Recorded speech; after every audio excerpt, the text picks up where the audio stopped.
Iran ballistic క్షిపణుల్లో చాలా వరకు యుద్ధానికి పనికిరాకుండా పోయాయని, అవి లక్ష్యాలను చేరుకోలేకపోతున్నాయని ఓ అమెరికన్ పరిశోధనా సంస్థ తెలిపింది. ఇరాన్ క్షిపణి లాంచర్లలో 50% సురక్షితంగానే ఉన్నా అవి మిషన్ను పూర్తి చేయలేకపోతున్నాయని institute for the study of war నివేదిక తెలిపింది. ఈ యుద్ధంలో ఇరాన్ మధ్య శ్రేణి బాలిస్టిక్ క్షిపణి దళం తీవ్రంగా దెబ్బతిందని, స్వల్ప శ్రేణి క్షిపణులు మాత్రం నిలకడగా దాడులు చేస్తూనే ఉన్నాయని వివరించింది. అమెరికా, ఇజ్రాయిల్ చేసిన విధ్వంసం ఇరాన్ సైన్యంలో భయాన్ని నింపిందని, ఫలితంగా మార్చి 20 తర్వాత క్షిపణి దాడులను ఇరాన్ తగ్గించిందని పేర్కొంది.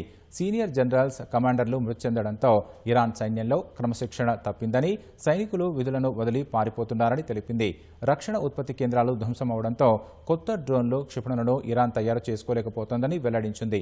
కానీ క్షేత్రస్థాయి పరిస్థితులు ఈ నివేదికకు భిన్నంగా ఉన్నట్లు కనిపిస్తోంది.